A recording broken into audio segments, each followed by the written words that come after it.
आबादी में तेजी से इजाफा, कमजोर बुनियादी सहूलियात और सेहत और तालीम के निज़ाम पर बोझ। इस्लामाबाद में वर्ल्ड पॉपुलेशन डे के मौके पर मुनाकिदा तकरीब में इन तमाम चैलेंजेस पर खुलकर गुफ्तगू की गई। वफाकी वज़रा, माहिरीन, उलमा और पार्लियामेंटेरियंस ने आबादी के मसले को पाकिस्तान की बका का सवाल करार दिया। तफसीलात इस रिपोर्ट में देखिए।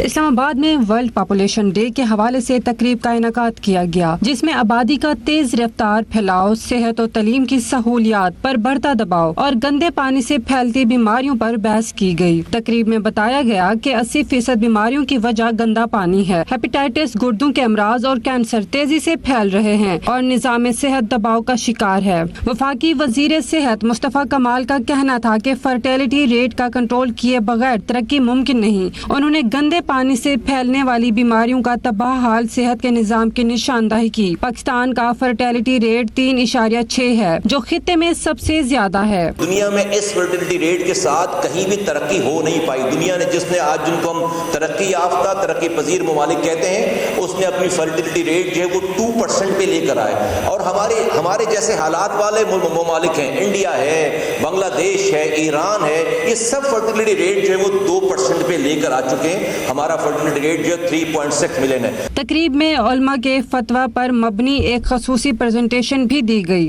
जिसमें बताया गया कि बच्चों में वक्फा शरई तौर पर जायज है। हमें आबादी और माहौलियाती तब्दीली जैसे बड़े चैलेंजेस का सामना है। बच्चों की तालीम, खवातीन की आगाही और साफ पानी जैसे मसाइल फौरी तवज्जो चाहते हैं। अगर हम learning poverty which is children out of school and specially girls out of school, क्योंकि खवातीन की बार बार बात हो रही है, तो खवातीन अगर हमारा कम से कम 50% हिस्सा है, and if they don't become a productive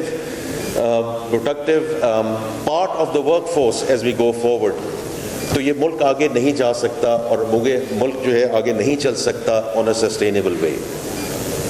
So I think these are two very critical elements. Pakistan stenting बीमारी से 40 साल से लड़ रहा है। ये सिर्फ एक वजारत का काम नहीं, ये पूरी कौम का मसला है। एहसन इकबाल ने बच्चियों की तालीम को आबादी कंट्रोल का सबसे मौसर जरिया करार दिया। हमें फौरी तौर पे अपनी खवातीन की शमूलियत वर्क फोर्स में दुगनी करनी है। ये भी एक बहुत बड़ा कंट्रीब्यूटर होगा कि जिससे हम इस पे काबू पा सकते हैं। हम हर साल एक नया शहर पैदा कर रहे हैं, लेकिन वसाइल हमारे पास नहीं। ये एक कौमी बहरान है। अगर हमने माँ बच्चे की सेहत का ख्याल रखना है, उस कुंबे के लिए आसानियाँ पैदा करनी है, तो उनको एजुकेट करना है। ये चीज़ें हमारे मैं समझता हूँ निसाब में भी आनी चाहिए। आबादी का बम हमारे सरों पर है। आज तक किसी हुकूमत ने इसके लिए अलग बजट मुख्तस नहीं किया। माजी में फैमिली प्लानिंग पर मुहिमात चलती थी, आज मीडिया पर संजीदगी खत्म हो गई है। हमें संजीदा गुफ्तगू की तरफ वापस जाना होगा। खानदानी मनसूबाबंदी के नाम से और ये इश्तिहार आपको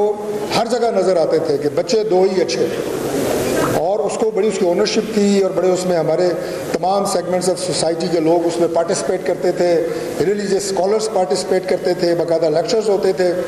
मैं हैरान हूँ कि अब जबकि सही मानों में पाकिस्तान बढ़ती हुई आबादी से उन मसाइल से दो चार है, अब ना हमें कोई कैंपेन नजर आती है, ना इस टॉपिक के ऊपर आपको कोई बात करता हुआ नजर आता है। तकरीब में इस बात पर इत्तेफाक किया गया कि NFC अवार्ड का मौजूदा निजाम सूबों को आबादी कम करने की हौसला अफजाई नहीं करता। इसमें फौरी इस्लाहात की जरूरत है। तकरीब में शरीक तमाम सियासी, समाजी और मजहबी रहनुमाओं ने इस बात पर जोर दिया कि आबादी के मसले को सिर्फ तकरीरों से नहीं, बल्कि के अमली इक़दामात, तालीमी शऊर और पॉलिसी में इस्लाहात से हल किया जा सकता है।